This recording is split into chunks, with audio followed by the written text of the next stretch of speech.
In Europe, they don't use it. In America, they don't use it. But we give it to 161 million African children a year.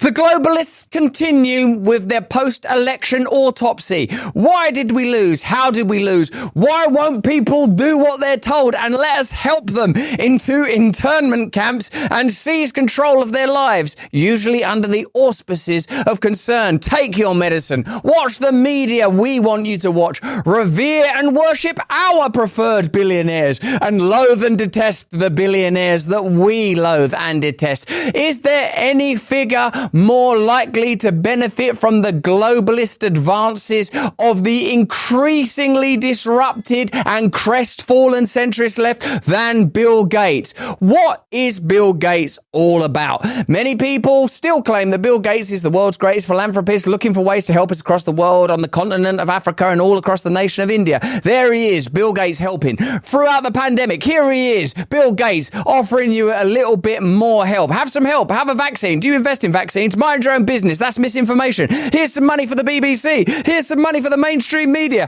Why won't you let me help you? I'll help you so hard you won't sit down for a week. Jeffrey, I'm going to need another flight to unwind. Get rid of the flight logs, Jeffrey. Power in the world today is a crazy, crazy thing, but during the pandemic period, we learned a lot about how it operates. Over in my country, at the height of Brexit, a significant architect of the campaigning around that issue was a man called Dominic Cummings. Dominic Cummings has just posted about Anthony Fauci likely facing a reckoning under the new investigations of the burgeoning administration of Trump. Here is Dominic Cummings' post on that subject. Very much hope one of the first things the new administration does is say, we are publishing all of the files on COVID, lab leak, funding of gain of function, Fauci, the international correspondence on lab leak, including with leading UK scientists and government. There will be public hearings under oath and jail for perjury, declassification of 100% of files, and we will prosecute those found to have conspired to cover up everything to do with this. Meanwhile, we're also banning all gain of function and appointing at Bajalis and at Kesveld to replace the FDA and CDC. We will publish all hidden data on COVID vaccines to begin restoring trust after the old regime lied and destroyed trust. The Fauci network should be rolled up and retired en masse, with some jailed, and their media supporters, i.e. most of the old media, driven out of business. So powerful and strong words from a formerly very powerful government official. It's unthinkable that this person who was at the heart of government during the pandemic era would, just a matter of years later, speak out so definitively against another government official, albeit one from another country, Fauci. Let me know in the comments and chat. Do you think that Fauci should be jailed? Do you think that there should be public inquiries into the events of the COVID pandemic? And what do you think are the collective power of individuals like Bill Gates and Fauci, sort of private citizens that are billionaires that seem to have a lot of influence, that donate an incredible amount of money to the WHO? That's Bill Gates. Fauci, at the time, a much beloved public official. And what do you think we learn? What are we learning about power from the subsequent revelations around how the pandemic was handled? Now, here is Bobby Kennedy. And if what we've been promised is true, he's about to become a very powerful individual with government, with a mandate to clear out the FDA and the CDC and the NIH, and with the ability to confront Big Pharma. Are we going to get the kind of inquiries we deserve? Are we going to get the kind of trials and revelations that we're all craving?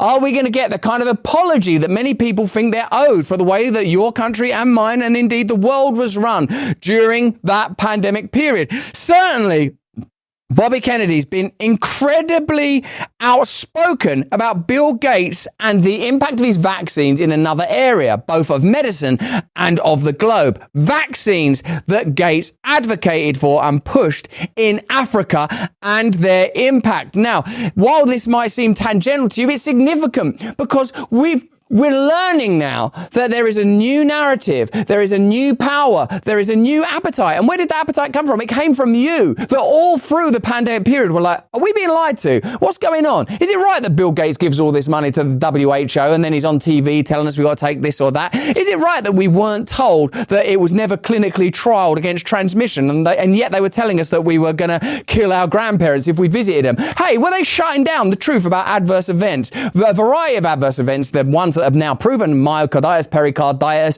various impacts on female reproductive system, including miscarriage. What extraordinary time we've lived through. And will we now get the reckoning we deserve? In the British government, people are quaking and flaking and cracking and realizing there's a reckoning upon them. Former officials like Dominic Cumming, who was always outspoken, a bit of a maverick and a radical, now demanding that Fauci face trial and maybe even jail. So what fate awaits Bill Gates and the other jet setters and island hoppers that found their fun while Jeffrey Epstein was alive, the world's most fancy Willy Wonka travel agent? Will they get the reckoning that's coming to them? Let's have a look at Bobby Kennedy talking about the effects of vaccines promoted by Gates in Africa. I'll do it. Let me just give you one quick other example.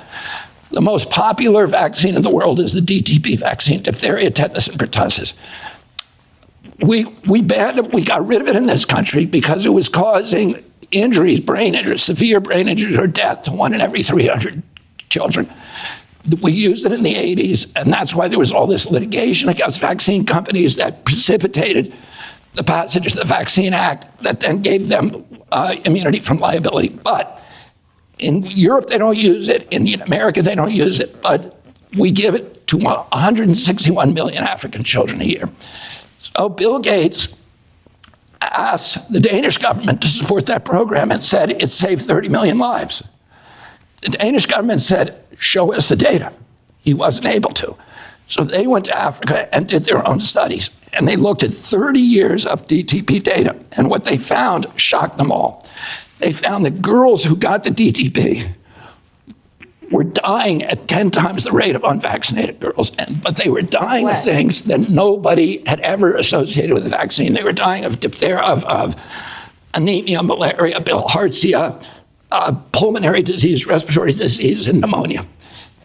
Let's be honest, most K-Cup pods are serving you mouldy, pesticide-laden rubbish. Chains like Dunkin', they're stinking the place out with their stale coffee and expecting you to say cheers. 1775 Coffee makes sure you don't have to drink a chemical soup when you want a caffeine lift. 1775 Coffee steps in to slap the mediocrity right out of the competition. Their K-Cup pods are filled with single origin, high-altitude beans, hand-picked by people who know what flavour actually is. It's coffee that will slap your brain fast awake.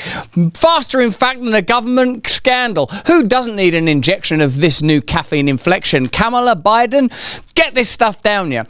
You've got a choice of medium roast, dark roast and mushroom blend. Yeah, actual mushrooms like lion's mane and reishi to boost your brain power as well as giving you an immediate lift.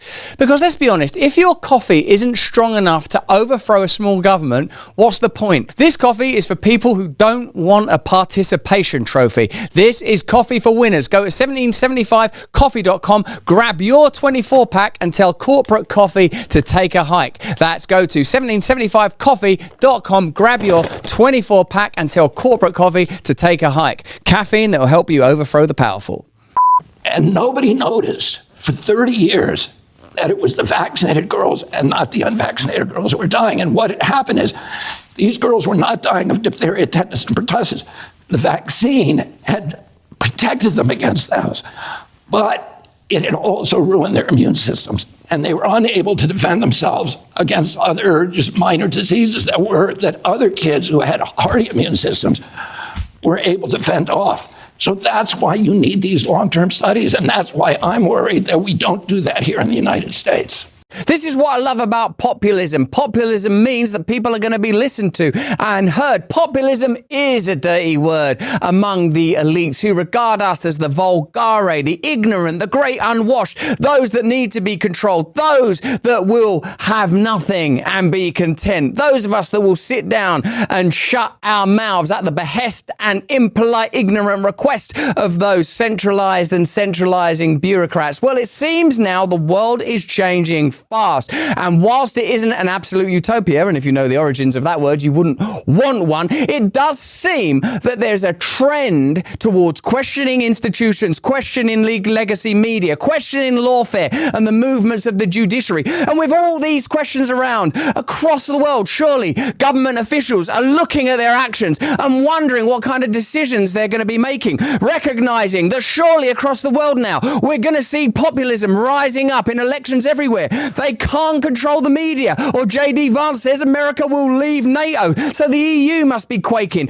My country, Great Britain, must be thinking, how are we going to stop popular voices rising up and telling the truth? How are we going to cover up for the cover-ups we made during the pandemic period? How are we going to account for the fact we were controlling and censoring and smearing throughout the pandemic period? How are we going to make people hate people that are advocating for their freedom while we continue to control them? What are we going to do to stop the collapse of legacy media now that no one trusts them? How are the people that even work at legacy media going to look into the mirror and lie to themselves every day? I'm doing a good thing. I'm doing a good thing for the world. I'm reporting on truth. It's all up for question now. This is not a time for complacency. Indeed, no, this is a time to double down and to push forward to ensure that this Trump administration administrates and manages and governs on the basis upon which they were elected, which appears to be drain the swamp, end the wars, bring about peace, make America healthy again. I'm a visitor in your country. You voted for what you voted for, and I pray you get what you deserve. What I'm saying clearly, plainly, is legacy media across the world, they're in serious trouble. Institutions of corruption, the kind of relationships that exist between big pharma, the state, globalist entities like the WHO, NATO, that need your tax dollars and need the compliance of your government, are all now surely asking a lot of questions about what the future holds. Things are changing, and whilst you might revere some of the heroes of this movement, whether that's Elon Musk or Vivek or obviously Donald Trump or Bobby Kennedy, what's more important is it's your attention, your power, your ability to follow or oppose that represents real power.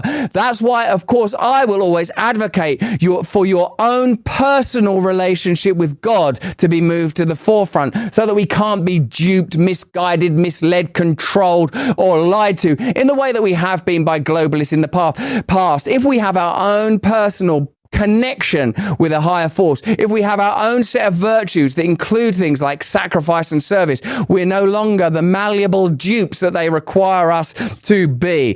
Hey, thanks for watching. If you want to see more uncensored content where free speech can flourish, join our live stream. Click the link right here to watch the next video if you want to, or become a member of a growing movement. Download the Rumble app and you'll be informed every time we make a new piece of content. Stay free.